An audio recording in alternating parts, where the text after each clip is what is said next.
Hola, ¿qué tal? Mi nombre es Enrique y el día de hoy vamos a hacer el solucionario de la cuarta práctica calificada del ciclo C Preuni, pero para el año 2021-2, ¿sí? En el curso de aritmético. Vamos a resolver las cuatro preguntas que principalmente son pues de los temas de análisis combinatorio y probabilidades, ¿sí? Entonces, vamos a ver entonces la primera pregunta, que es una pregunta de esperanza matemática, que me dice, ¿no? Para colocar la nota que le corresponde al curso de aritmética, cada alumno debe lanzar un dado. Si sale n en el puntaje, habría que asumir que es en la cara superior del dado. Si sale n, su nota será 3n. Bueno, te está dando a entender que lo que tú saques en el dado se va a triplicar y esa va a ser tu nota. Entonces, incluso hasta da un ejemplo, ¿no? Si sale 5, 5 en el dado, la nota será 15. Entonces, aquí vemos que hay como una especie de regla de correspondencia. Entonces, están tratando de definir aquí una variable aleatoria, que es la nota. La nota se obtiene prácticamente triplicando el puntaje de lo que sacas en un dado. La pregunta es, ¿cuál es el valor esperado de las notas? Entonces aquí me piden justamente la esperanza matemática para la variable notas.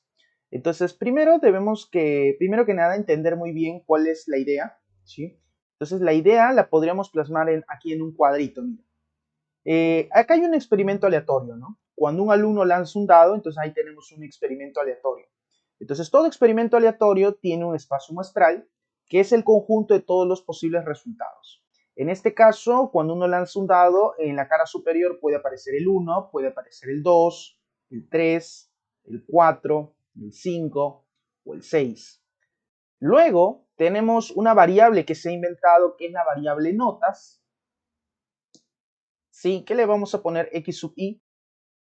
Entonces, esta variable se obtiene triplicando el puntaje de cada dato, ¿no? Eso es lo que dice. Si sale n, su nota será 3n. Entonces, si un alumno saca 1, su nota será el triple, 3. Si un alumno saca 2, su nota será el triple, 6. Si un alumno saca 3, su nota será el triple, que es 9. Si un alumno saca 4, su nota sería 12. Si un alumno saca 5, la nota sería 15. Y si un alumno saca 6, su nota sería 18. ¿De acuerdo? Claro, obviamente esto es un juego, ¿no? Porque la nota no va a aparecer, pues, de producto del azar, ¿no? Pero bueno, esta es la regla de correspondencia. Entonces, a mí lo que me piden es el valor esperado de las notas y por valor esperado debemos pues recordar aquí un poco la teoría. El valor esperado es la esperanza matemática, ¿no? Es el promedio que tú obtendrías para la variable notas.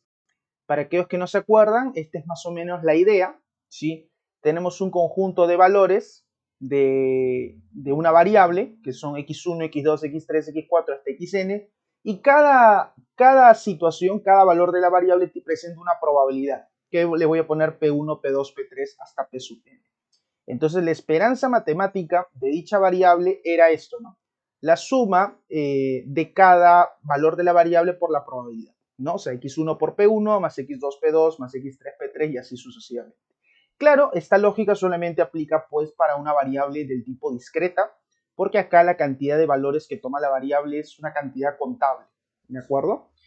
Muy bien, entonces así promediábamos y sacábamos cuál es el promedio de las notas, ¿no? Entonces, primero que nada, ya tengo la variable es notas, y lo único que me estaría faltando es la fila de probabilidades. Te voy a poner aquí la fila de probabilidades. ¿Cuál es la probabilidad de que la nota valga 3? Bueno, la nota va a ser 3 cuando uno saque 1 en el dado. Entonces, es lo mismo que preguntarte cuál es la probabilidad de sacar 1. Y como el dado se supone que es un dado normal, no es un dado trucado, debería ser un sexto para cada cara, ¿no? O sea, todas las caras deberían tener la misma chance. Entonces, la unidad se divide en 6 partes. Entonces, cada uno debería tener probabilidad de salir de un sexto. Un sexto. Todos tienen la misma chance de salir. ¿Cierto? Eso es para un dado. Entonces, una vez que ya tengo las probabilidades y ya tengo las notas, ya podría acá aplicar el criterio de la esperanza matemática. Vamos a sacar el promedio de notas, el promedio de la variable notas. Entonces, esto sería 3 por un sexto, siguiendo la misma lógica, 3 por un sexto, más 6 por un sexto, más 9 por un sexto, más 12 por un sexto, más 15 por un sexto y más 18 por un sexto. Bueno, como todos tienen un sexto, ese 6 va a ser denominador común. Y lo único que habría que sumar es 3 más 6 más 9 más 12 más 15 más 18. 3 más 6 es 9, más 9 18, más 12 30, 15 más 18 es 33 y más los 30 sería 63. 63 entre 6, 10.5. Este sería el valor promedio de las notas, la esperanza matemática para esa variable. Lo que pasa es que se le llama así, realmente ese 10,5 es el promedio, pero es el promedio que se obtiene pues por cada vez que uno lanza el dado, ¿no? ¿Sí? Si un alumno lanza el dado, no sé, pues 20 veces, yo estoy seguro que a veces su nota le va a salir 3, a veces su nota le va a salir 18, le va a salir 9, 12, porque esto es aleatorio, ¿no? ¿De acuerdo? Pero en promedio, cada vez que uno lance va a obtener una nota de 10,5. O sea que si uno lo lanza 20 veces, va a tener más o menos un puntaje acumulado de 10,5 por 20. Que no se va a alejar de la realidad, ¿no? Si uno lanza el dado varias veces y va sacando sus notas, ¿sí? Si lo hace 20 veces, es muy seguro, es muy probable, mejor dicho, es muy probable de que si tú sumas todo el puntaje acumulado se acerca a este resultado. Porque la esperanza trata justamente de predecir qué es lo que pasaría si el experimento se repite muchas veces, ¿no? Si el experimento se repite muchas veces, yo sé que no voy a poder, nunca me va a salir nota 10,5 porque no es opción, pero en promedio es 10,5. ¿Eh? Vayamos a la siguiente pregunta. Esta es la clave D y vamos por la siguiente. 6. Me dice, en la presentación de una nueva vacuna contra el COVID-19 asisten 3 neumólogos, 2 infectólogos y 5 microbiólogos. Determine la cantidad de maneras diferentes en la que se pueden ubicar en una fila de 10 asientos, de tal manera que los infectólogos deben estar en los extremos y los neumólogos no deban estar al costado de los infectólogos. Entonces, esta es una pregunta que está considerado pues dentro de lo que preguntas conocidas, ¿no? Porque justamente me dicen que un grupo de personas debe ir a los extremos, es un criterio bastante conocido. Y sin embargo, pues este de acá seguro, pues a muchos, esta pregunta, esta parte del texto podría haberlos confundido. Acá dice que los neumólogos no deben estar al costado de los infectólogos y de repente algunas personas han confundido este dato para que utilicen un criterio que también es muy conocido en este tema, que es número de casos cuando dos elementos no van juntos. Cuando dos elementos no van juntos, se usa el complemento. Se agarra el número de casos totales y se le quita los casos donde ellos van juntos. Entonces ahí te quedan los casos donde no van juntos. ¿De acuerdo? Sin embargo, no es específicamente para aplicar esta idea. Yo supongo que se puede resolver con complemento, pero saldrían, creo, mucho más largo. La pregunta es bastante directa si lo planteamos. Si no lo planteamos, pues no creo que sea tan obvio el razonamiento. ¿Qué es lo que sucede? Que aquí, curiosamente, ¿sí? Tenemos acá 10, es una fila de 10, ¿no? Es una fila de 10 asientos. Entonces tenemos aquí 10 asientos, vamos a poner acá números, primer asiento, segundo asiento, tercer asiento, cuarto asiento, así hasta el décimo, ¿de acuerdo? Ahora, ¿qué es lo que yo tengo para ordenar en esta fila de 10 personas? Tengo 3 neumólogos, entonces voy a poner acá neumólogo 1, neumólogo 2, neumólogo 3, 2 infectólogos, infectólogo 1, infectólogo 2, y 5 microbiólogos. Microbiólogo 1, microbiólogo 2, microbiólogo 3, microbiólogo 4, microbiólogo 5. ¿De acuerdo? Entonces, ¿qué es lo que me piden? Me piden ordenar este grupo de 10 personas aquí, ¿no? pero respetando las condiciones. Vayamos con la primera, que es teoría, ¿no? Dice que los infectólogos deben ir a los extremos. Eso significa que aquí, que es considerado el extremo, ¿no? El primer asiento y el 10º asiento tiene que ser cubierto por algún infectólogo. Entonces yo me debo hacer la pregunta de cuántas maneras puedo llenar este asiento. Entonces el primer asiento, ¿de cuántas formas lo puedo llenar? Bueno, habrían dos formas, porque en este asiento podría poner al infectólogo 1 o al infectólogo 2. O sea, tengo dos formas de cómo poner un infectólogo acá. Se supone que uno de los dos va a ir aquí. Vamos a suponer que fue el infectólogo 2. ¿De acuerdo? Luego habría que poner a otro en el 10º. Entonces faltaría poner un infectólogo aquí en el otro extremo, que puede ser cualquiera de los restantes. En este caso solo queda uno restante. Así que aquí necesariamente iría el infectólogo 1.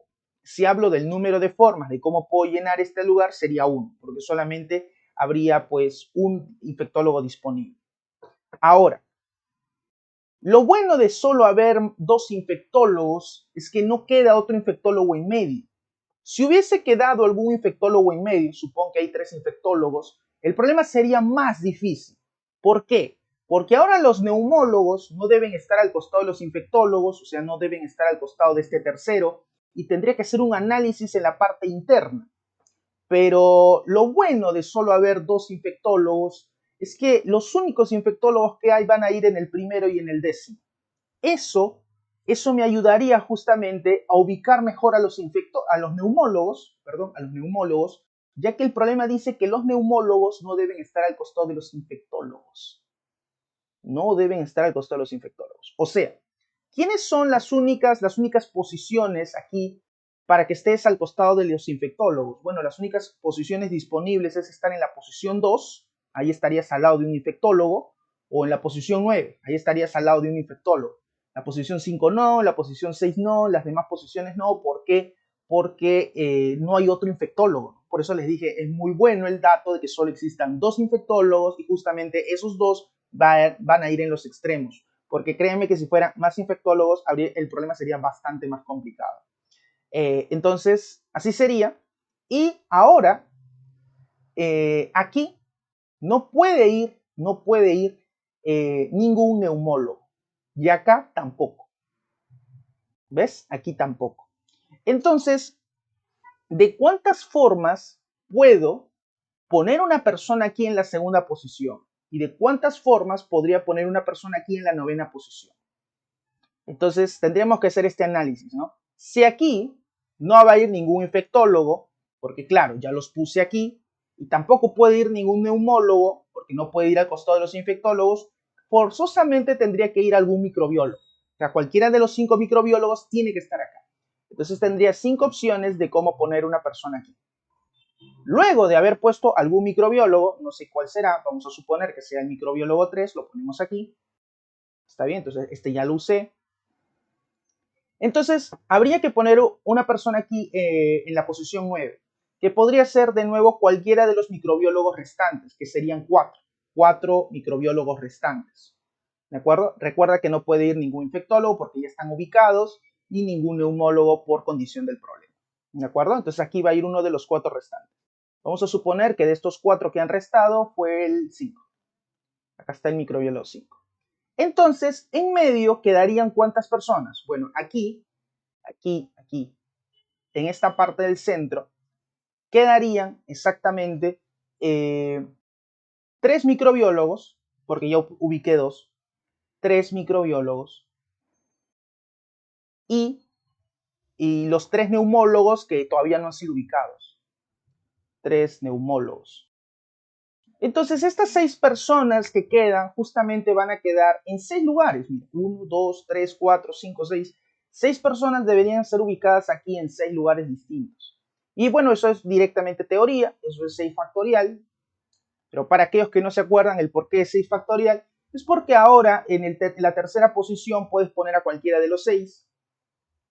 Luego, para poner a alguien en la siguiente posición, solo te quedarían 5 personas disponibles, ya que has puesto una acá, luego te quedarían 4, luego te quedarían 3 personas disponibles, luego 2, luego 1, porque a medida que vas poniendo las personas en los asientos, pues siempre te va quedando una menos. y como hay que sentarlas a todos, principio de multiplicación. Y eso es justamente 6 por 5 por 4 por 3 por 2 por 1, pues 6 factorial. Entonces, la respuesta aquí sería esta, ¿no? Pongo un infectólogo acá, a continuación pongo otro infectólogo acá, luego un microbiólogo acá. Entonces, como es uno, luego el otro, esto sería principio de multiplicación, ¿no? Habría que multiplicar todo esto. Esta sería la respuesta. ¿Cuánto nos da esto? Bueno, a ver, vamos a ver. 2 por 5 es 10, por lo que agrega un 0. 6 factorial es 720, entonces el 720 tiene otro 0. Solamente sería 4 por 72, 288. Pero hay dos ceros, ¿no? Uno del 10 y uno del 720. Entonces sale 28.800. Clave enano. Clave enano.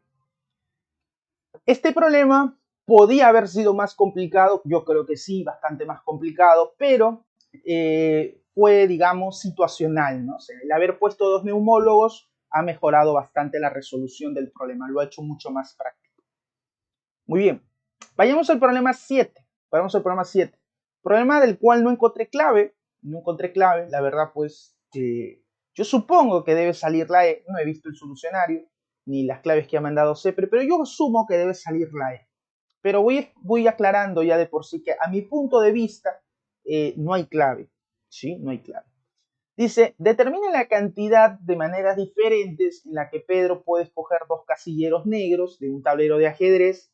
Bueno, acá dice el tablero de ajedrez tiene casillas blancas y casillas negras, que es lo común, ¿no? ¿Sí? Lo que pasa es que los tableros de ajedrez hay muchos, hay de repente beige con marrón, hay algunos que he visto blanco con verde, ¿no? Entonces hay muchos colores, pero te estoy diciendo que es blanco con negro. Yo tenía acá una imagen blanco con negro, el problema es que el negro hacía muy feo el contraste con los colores que yo tengo, así que voy a poner una de blanco con azul, espero que no se molesten, es lo mismo, ¿no? La misma idea, blanco y negro. Entonces, hay que escoger dos, dice, de tal manera de que cada casillero se encuentre, cada casillero elegido se encuentre en una fila y una columna diferente. O sea, no puedes haber elegido, tú tienes que escoger dos casillas, ¿de qué color? Negro, ¿no? Negro, de tal manera que no se encuentren en una misma fila y en una misma columna. Por ejemplo, yo puedo escoger esta con esta, no hay problema, porque no están en una misma fila y en una misma columna. Pero no es posible escoger esta casilla con esta casilla porque están en una misma columna. O de repente no es válido escoger esto con esto porque están en una misma fila. ¿Ves?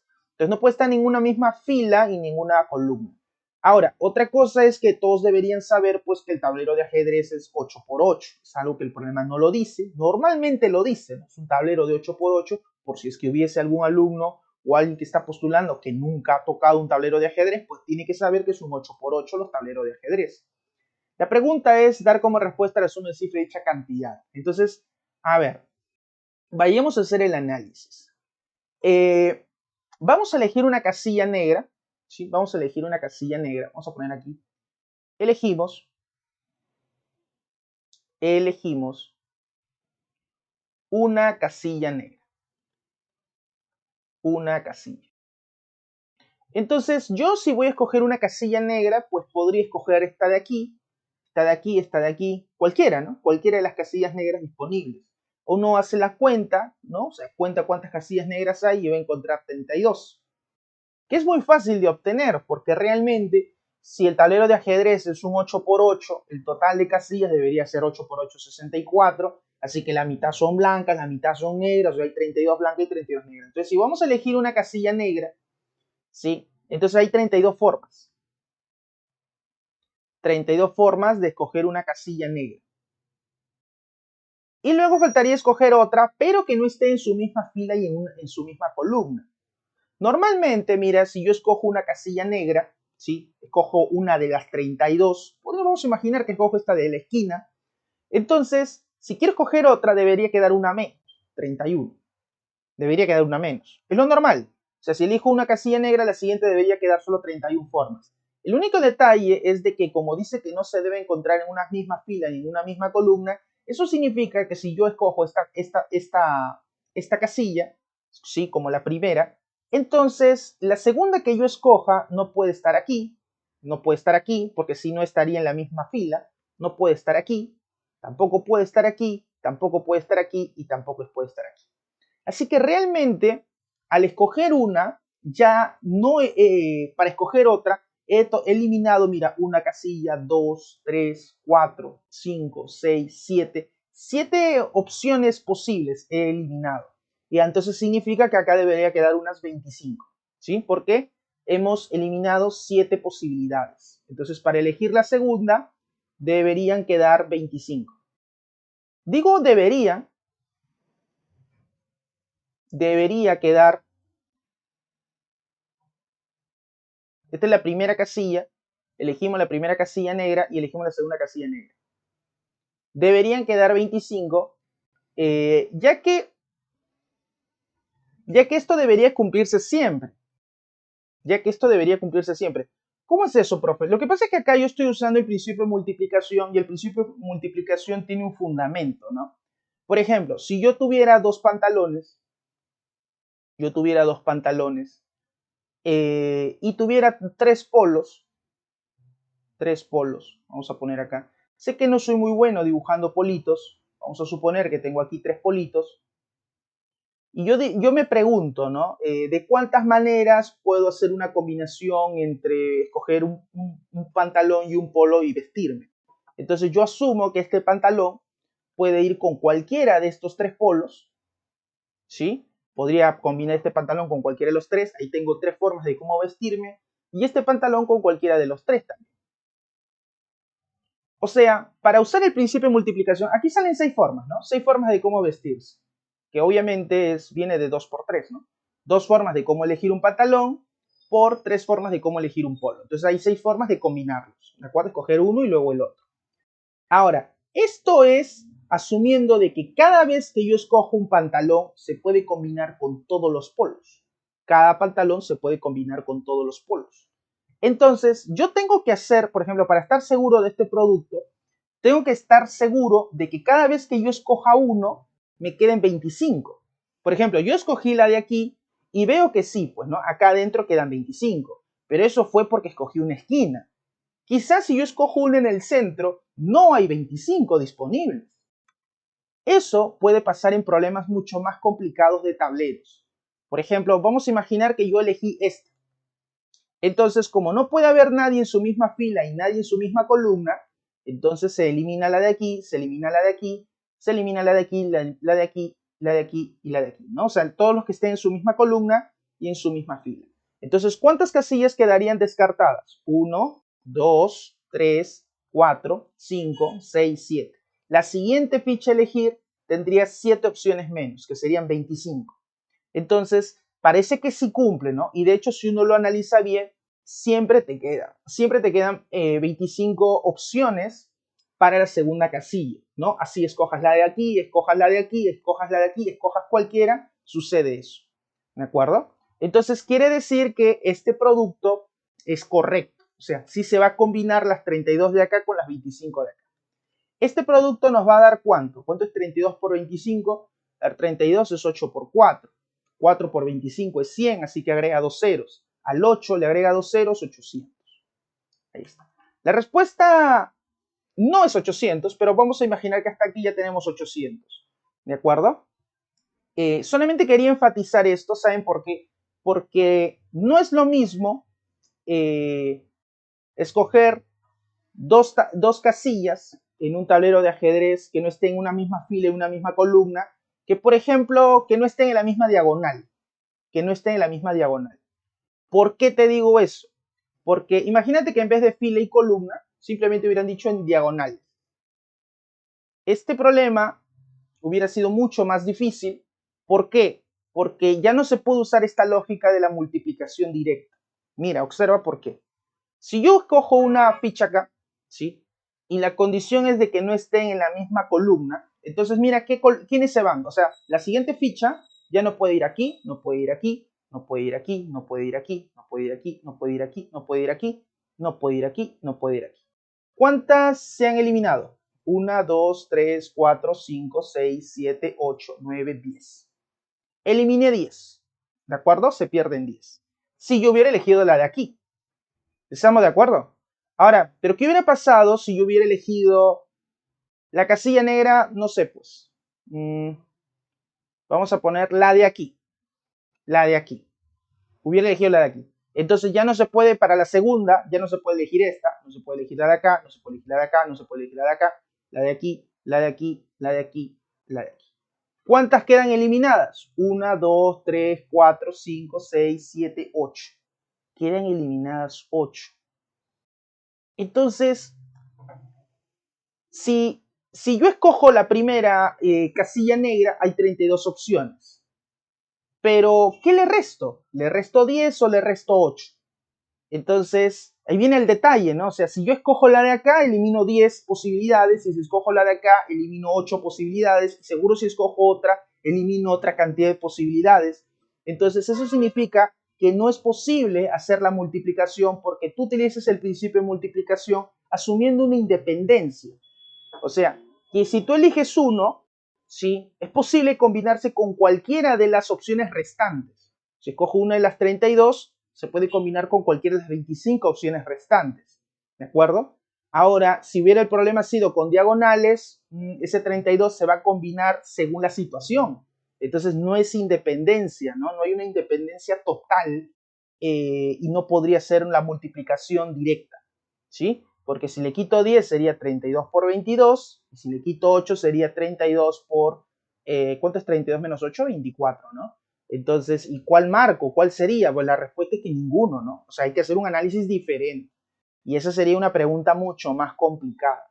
¿De acuerdo? Entonces, demos gracias a que vino en una misma fila y columna, ya que mantiene el producto siempre. O sea, no importa qué ficha escojas, ¿sí? Escoja la que escojas, vamos a suponer esta de aquí, entonces se van a eliminar 7 siempre. Siempre se van a eliminar 7.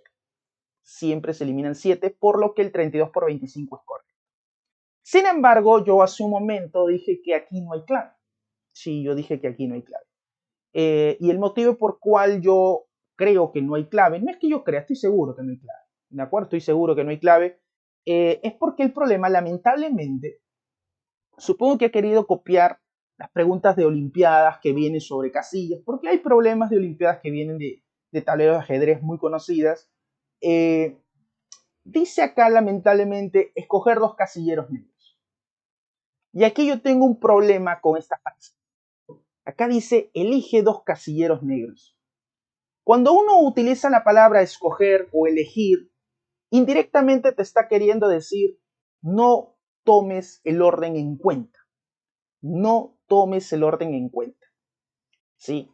Entonces, aquí, por ejemplo, cuando yo hago 32 por 25, estoy diciendo, voy a agarrar una primera casilla, que puede ser cualquiera de las 32, y luego a continuación voy a tomar una segunda casilla, que puede ser cualquiera de las 25 restantes. Este producto 800 es considerando que vas a escoger una primera casilla y una segunda casilla. ¿De acuerdo? O sea, que hay un orden. Pero como el problema solo dice que hay que escoger 2, y cuando tú dices escoges 2, no importa el orden, porque si yo voy a escoger 2 personas, pongamos, no voy a escoger dos amigos míos, que sea Juan Luis o Luis Juan, es lo mismo, ¿no? O sea, es la misma. Entonces, cuando uno dice elige 2, lo está haciendo sin orden.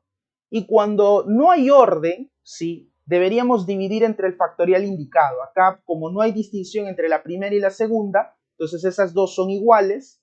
Entonces vamos a decir que la respuesta correcta debería ser 800 dividido 2 factorial. ¿Sí? Porque entre la primera y la segunda no hay un orden. Así que la respuesta aquí debería ser 400. A mi punto de vista, la respuesta es 400, la respuesta correcta a la pregunta 7. Me piden dar como respuesta la suma de cifras de dicha cantidad. Para mi punto de vista, la respuesta debería ser clave F. La suma de cifras es 4. Algunos dirán, no le entiendo, ¿por qué divide entre 2 factorial? ¿Por qué está haciendo eso? Entonces lo voy a explicar pues justamente de la siguiente manera. Lo voy a explicar de varias formas, ¿ya? A ver, vamos a suponer que tengo acá un conjunto con 3 letras A, B y C.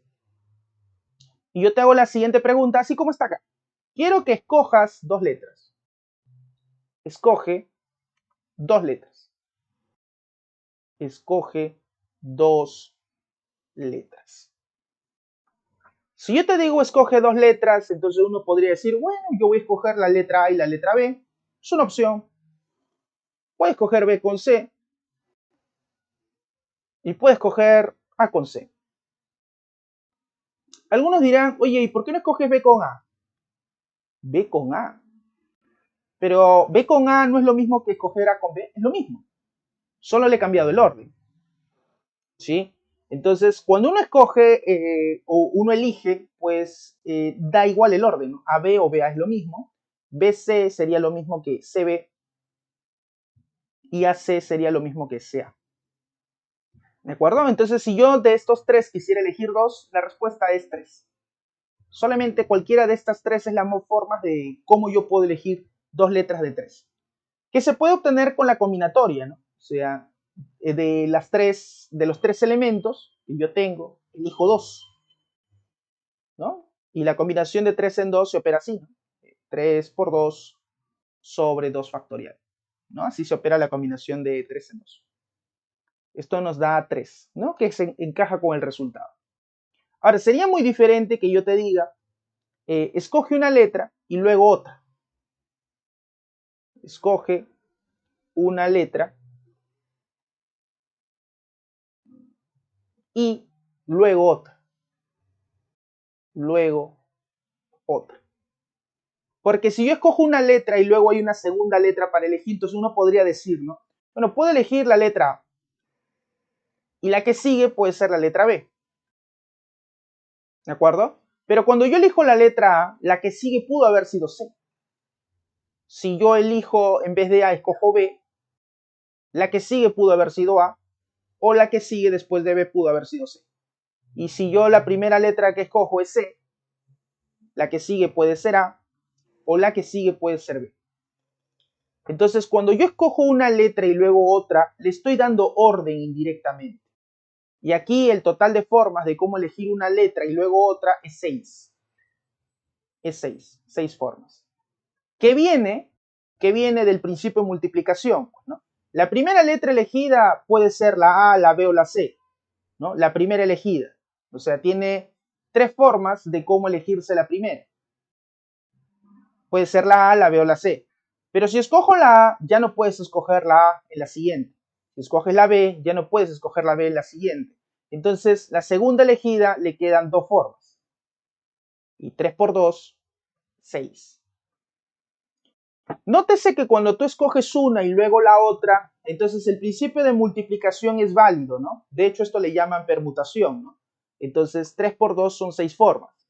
Pero si yo voy a escoger dos al mismo tiempo, no debería importar el orden. Eso significa que sale lo mismo 3 por 2, ¿ves? Mira, sale lo mismo 3 por 2, es la misma permutación, pero sin orden. Por eso se divide entre 2 factorial, porque no hay un orden entre primera y segunda.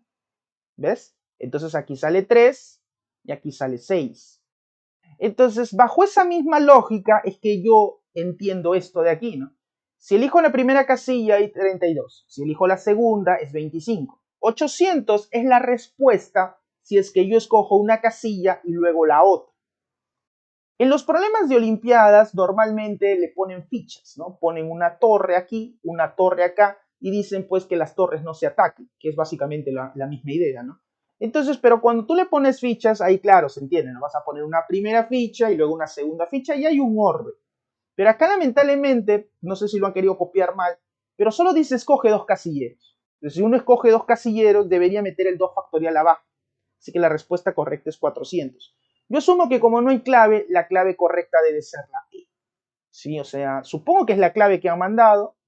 Debe ser enano 8, pero lo correcto es 400. Y algunos dirán, no te creo, no te creo, yo confío en mi 32 por 25, 800. Mira, si el 32 por 25, 800 fuera la respuesta correcta, tú, si lo aplicas a un tablero de ajedrez más reducido, debería cumplir. Entonces, mira, vamos a reducir el tablero, que ya no sea un tablero 8x8, a un tablero 3x3. Un tablero más pequeño. Vamos a respetar este análisis, ¿no? Que supongo que es la respuesta que han querido dar en CEPRE. Entonces, el análisis es esto. Elegimos una casilla, puede ser cualquiera de las 4. Tenemos 4 formas de escoger una casilla negra. Y luego una segunda casilla. Bueno, si elijo la negra de aquí, ya no puedo escoger la de acá porque está en la misma columna. No hay nadie en su misma fila, o sea que solo se elimina la de acá, quedan 2. Si yo hubiera elegido la de aquí, se elimina esta de acá, no hay nadie en su columna, así que quedan 2 disponibles para la siguiente. Si escojo la de aquí, es igual, ¿no? Ya no puedo usar esta, así que quedan 2 disponibles. O sea, siempre quedan 2 disponibles. O sea que debería salir 8. Debería salir 8. Sin embargo, cuando uno lo cuenta, no hay 8. Si tú quieres escoger 2 casilleros negros, entonces mira, lee bien la pregunta, escoger 2 casilleros negros. Pedro pudo haber escogido estos 2 casilleros. No están en una misma fila, en una misma columna, así que es una posible solución. Estos 2 sí no se pueden, ¿no? Porque están en la misma columna. Estos 2 no se pueden porque están en la misma columna, perdón, en la misma fila. Así que los casilleros que yo puedo elegir, si yo fuera Pedro, sería este de aquí, estos 2 y estos 2. Estos 2 no están en una misma fila, en una misma columna, estos 2 tampoco y estos 2 tampoco. Respuesta, 4. La respuesta es 4, ¿no? O sea, hay 4 formas de elegir 2 casillas que no estén en una misma fila y en una misma columna. Uf, pero sale 8 según lo que intentamos plantear. Es que sale 8 asumiendo que has escogido una primera y una segunda. Entonces, sería diferente escoger esta primera y luego esta segunda. Ahí sí la cantidad de casos saldría 8, ¿no? Si le ponemos orden al momento de elegir, ¿sí? Pero debido a la forma como está expresado el texto, la respuesta debería ser solo 4, ¿ves? Y no funciona así, ¿no? Deberíamos haber dividido aquí entre 2 factoriales, ¿ves? Entonces aquí sí sale 4, ¿ves? Ahí se puede comprobar. Entonces, a mi punto de vista es un problema que no hay clave, pero que ustedes, de repente, la gran mayoría que va a ver este video, supongo que son alumnos que van por CEPRE, entonces deben entender que a veces se perdona, ¿no? Este tipo de errores. Bueno, no debería perdonarse, ¿no? Pero es que no es la primera vez que en CEPRE-UNI se comete este tipo de errores, especialmente en las preguntas de análisis combinatorio y probabilidades. No hay la clave correcta, se han expresado mal en algún tipo de enunciado. Hay unos 3, 4 preguntas en total que yo he visto que tienen bastantes errores en el enunciado. O sea, si uno respeta el enunciado, sale otra cosa. Sale otra cosa, o sea, no hay clave. Y acá sucede lo mismo, ¿no? O sea, yo supongo que esta es su intención, pero tú resuélvelo y realmente es 400. ¿Sí? Entonces, esa sería pues la tercera pregunta. Y vamos por la última, la pregunta 8. Es una pregunta más accesible, una pregunta de probabilidades. Dice, un ascensor se detiene en el segundo, tercero, cuarto piso. Entonces vamos a suponer que acá hay un edificio. Tenemos acá, solo el segundo, tercero y cuarto, ¿no? O sea, tenemos aquí primer piso, segundo piso, tercer piso, cuarto piso. Ese ascensor se puede detener solamente en el segundo, tercero, cuarto. ¿Está bien? Bueno, entonces por eso le he puesto de rojo. Acá se puede detener en cualquiera de estas 3 opciones y en el primer piso no. Punto. Si es igualmente probable que un pasajero se baje en cualquiera de los 3 pisos, ¿cuál es la probabilidad de que los pasajeros se bajen en pisos diferentes? Uy, acá me olvidé una parte del texto. Aquí hay una parte que no está, pero al inicio del problema decía que habían 2 personas en el ascensor, ¿sí? Dos pasajeros estaban dentro del ascensor. Entonces, me faltó esto incluirlo, disculpen. Entonces tenemos 2 pasajeros dentro del ascensor y dice, es igualmente probable que un pasajero se baje en cualquiera de esos 3 pisos. O sea, esta persona no tiene preferencia por bajarse en el segundo, tercero, cuarto, sino que puede bajarse en cualquier piso, en el que se le cante la regalada gana. Y la pregunta es, ¿cuál es la probabilidad de que estos pasajeros se bajen pero en pisos distintos? Entonces aquí tendríamos que usar la teoría de Laplace, ¿no? Entonces, la probabilidad de un evento comúnmente se calcula como el número de casos favorables sobre el número de casos totales. Sobre el número de casos totales. Esta teoría solo funciona para eventos que sean igualmente probables, ¿sí? Mejor dicho, para sucesos igualmente probables, ¿no? Por ejemplo, cuando uno lanza un dado, se entiende que todas las caras tienen la misma chance de salir, entonces es posible aplicar teoría de Laplace. Ahora, con personas, lo que pasa es que las personas tienen libre albedrío y entonces pueden decidir, de repente esta persona quiere ir al segundo piso, entonces realmente la teoría de Laplace no se puede aplicar sin esta frase. Dice, es igualmente probable que un pasajero se baje en cualquiera de los tres pisos. Me parece muy bien, o sea, si bien es cierto, hace un rato dije que Sepre cometió un error, ahora pues aplaudo pues esta frase, ¿no? Porque esto hace que lo que voy a resolver pues tenga sentido, ¿no? O sea, que todas las chances sean la misma. O sea, esta persona puede bajar en cualquiera de los tres y tiene la misma chance, ¿sí? Para que se pueda aplicar pues la teoría de Laplace. Muy bien, vayamos a contar el número de casos totales. Bueno, el número de casos totales, o llamado pues comúnmente cardinal del espacio muestral. ¿De cuántas formas distintas pueden bajarse estas dos personas que están en el ascensor? Bueno, entonces podríamos hacer el siguiente análisis, ¿no? A ver, la primera persona que está aquí podría bajarse en el piso 2, o en el piso 3, o en el piso 4. O sea, si él quiere bajarse del ascensor, tiene tres formas distintas. Entonces vamos a decir acá, hay tres formas para el primero. Luego el segundo quiere bajarse y realmente pues también es una persona que puede bajarse en cualquier piso, entonces puede bajarse en el segundo, en el tercero o en el cuarto. Sigue teniendo tres opciones. Nunca falta la persona que dirá, profe o Enrique, ¿no debería ser dos? Acá dice que deben bajar en pisos diferentes. Bueno, ten en cuenta que un problema muy grande que tienen los alumnos cuando enfrentan probabilidades es que no entienden la diferencia entre casos totales y casos favorables.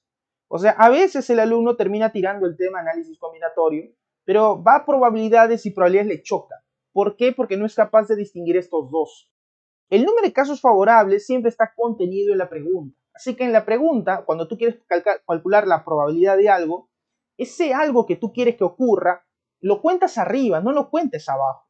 O sea, esta frase a veces lo incluye dentro del total, ¿sí? Cuando eso es algo que debes considerar solo para el evento, solo para la parte de arriba, solo para el numerador.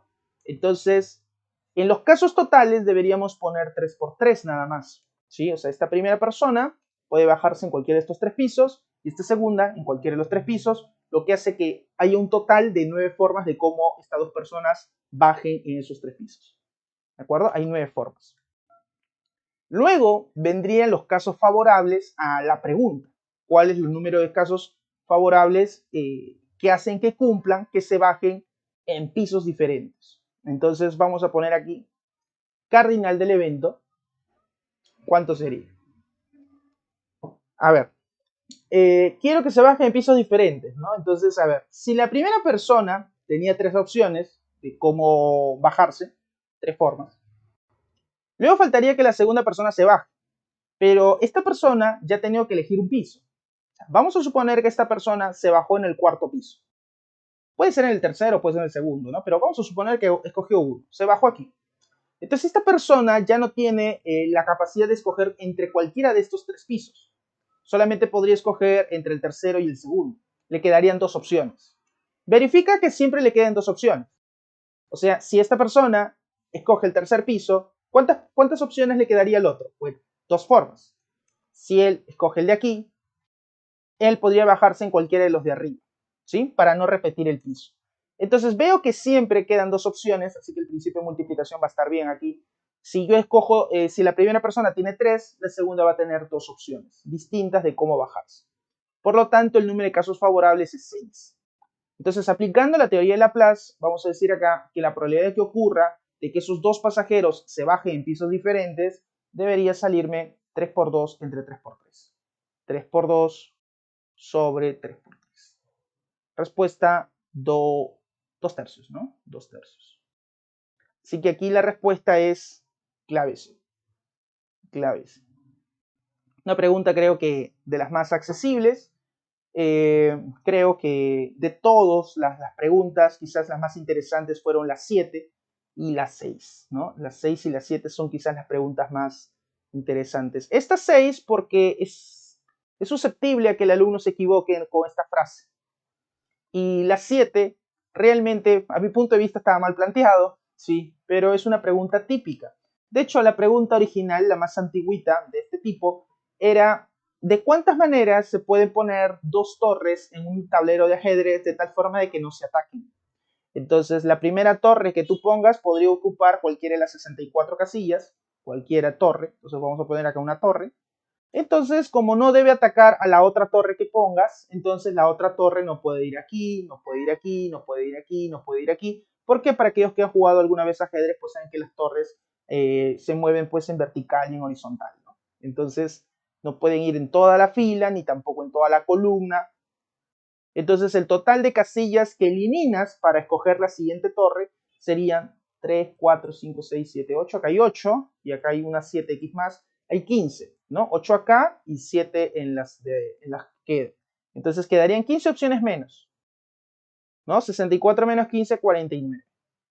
Entonces esa sería la respuesta y aquí no es necesario dividirlo entre 2 porque no hay que elegir, ¿no? No hay que elegir, sino más bien hay que poner dos torres. Entonces, cuando uno pone dos torres, hay una primera torre puesta, una segunda torre puesta, entonces ahí se sobreentiende que el producto ya está bien, ¿no? Entonces, en muchas preguntas de este tipo, a veces solamente hacen el producto y se olvidan del entre 2 factorial, entre 3 factorial, que a veces se usa, ¿sí? Muy bien. Esperemos que en esta calificada, pues no venga nada con un sobre 2 factorial, porque sería el colmo que lo consideren después y acá no lo hayan considerado, ¿no? Conmigo será hasta otra oportunidad, chicos. Me despido. Cuídense. Bye, bye.